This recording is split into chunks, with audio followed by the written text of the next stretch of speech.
Bonjour à tous. Aujourd'hui, on va regarder comment répondre à un utilisateur ou à un client. Je vais vous donner mon retour d'expérience avec Icalas et cet exemple en fait peut vous servir à d'autres cas d'utilisation.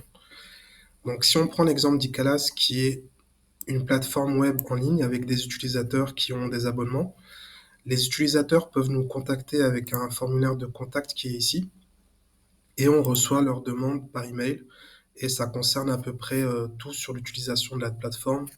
Ça peut être des questions sur les abonnements, sur les prix, sur les fonctionnalités, donc un peu de tout. Et avant l'IA, donc il fallait répondre manuellement et ça prenait beaucoup de temps.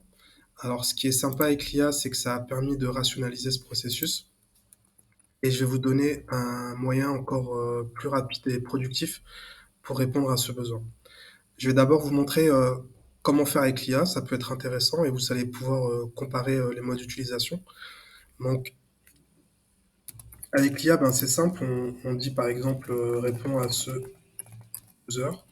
Et ici, je vais mettre la question que l'utilisateur a posée. Donc là, si je prends un exemple qu'on a eu récemment et qui revient souvent, donc là, par exemple, l'utilisateur, il demande où est-ce qu'il peut trouver l'abonnement, ses informations d'abonnement.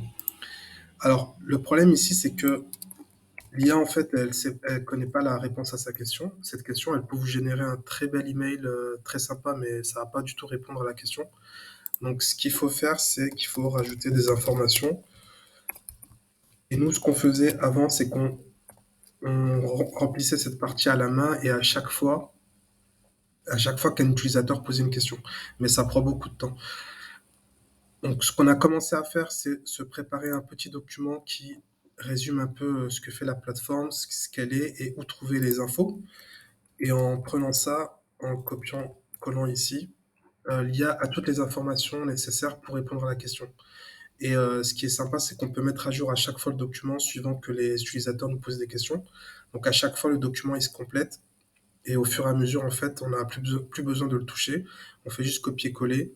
Et grâce à ça, l'IA peut répondre à la question. Et ça fait de très bons emails. Et aussi, ça gère le multilingue, puisqu'on peut répondre en anglais, en français ou dans toutes les langues.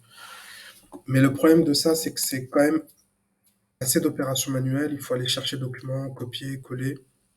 Il faut partager ça avec tous les membres de l'équipe. Donc, je vais vous montrer un moyen avec Icalas pour répondre à ce besoin, à cette problématique plutôt. Donc, ici, j'ai une fonction en fait qui permet de poser une question à une IA. Donc, je vais reprendre mon prompt. Donc, ici, on demande à répondre à cette question. Et la différence, c'est qu'on a un champ data ici en fait où on va en fait compléter les infos. Donc là, je vais reprendre les infos de mon document. Je vais les mettre ici. Et grâce à ça, l'IA va pouvoir répondre en utilisant ces informations. Et ce qui est sympa, c'est que je vais copier cette fonction, je vais l'appeler par exemple support client IK. Et quand je copie, ça devient ma fonction. Donc là, par exemple, sur l'URL, on voit bien que c'est support client IK. Et si je rafraîchis, j'ai toutes les informations qui sont sauvegardées. Et pour vous rassurer, la fonction initiale que tout le monde utilise est pas impactée. Donc vos informations personnelles ne sont pas sauvegardées ici, puisque ici, c'est la fonction principale qui est accessible à tout le monde. Ce que j'ai fait, c'est que j'ai créé ma propre version de la fonction. Et ici, je peux compléter tout et sauvegarder et personnaliser. Donc ça me fait un raccourci. Donc là, pour la démo, on va exécuter ça. Alors, où est-ce que vous pouvez trouver cette fonction? Vous pouvez aller dans le dashboard et vous allez la trouver ici dans fonction. Vous l'avez ici et vous pouvez, en cliquant sur ce petit bouton, vous pouvez la retrouver.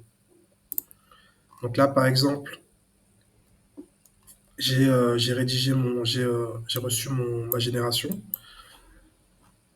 Alors là, je lui ai dit répondre, donc c'est pas sous le format email, mais on voit bien que il y a toutes les données en fait que j'ai inclus dans ici. Donc on dit bien qu'il faut aller sur le compte, sur le dashboard, dans le menu billings. Donc ça c'est OK. Et ce que vous pouvez faire, c'est que si vous avez une information nouvelle en fait que vous voulez compléter ici, vous faites juste la rajouter, sauvegarder. et c'est sauvegardé. Donc là, si je rafraîchis, je vais toujours la retrouver ici, la nouvelle information. Donc à chaque fois, vous pouvez garder à jour vos données. Alors ça s'applique au support client, mais vous pouvez trouver d'autres cas d'utilisation. En fait, il faut toujours revenir à la fonction principale, la copier, et ici vous allez donner le nom de la fonction que vous voulez. Donc ça peut être par exemple créer une newsletter pour vos utilisateurs. Ça peut être une recette de cuisine.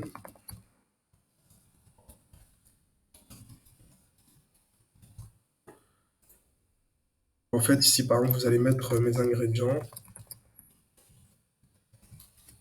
vous allez sauvegarder, et à chaque fois, vous allez retrouver vos ingrédients ici, et puis à chaque fois, vous pouvez créer de nouvelles recettes.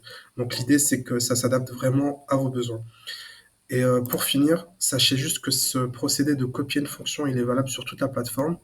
Donc si je prends cet exemple qui est une fonction qui permet de générer des diagrammes, vous pouvez la copier aussi.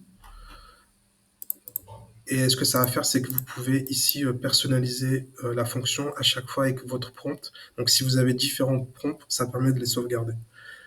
C'est valable pour toutes les fonctions que vous pouvez trouver sur la plateforme. Et à chaque fois, vous trouvez vos copies de fonctions ici. Et c'est complètement privé, personne peut accéder à ces fonctions. Donc là, si par exemple je prends l'exemple ici de support client IK, je l'ouvre dans une navigation privée, j'essaie d'y accéder. Donc là, je peux pas, c'est interdit puisque je ne suis pas connecté. Donc c'est propre à vous, c'est propre à votre espace. Voilà, si vous avez des questions, n'hésitez pas à les poser dans les commentaires. Je vous remercie pour votre écoute.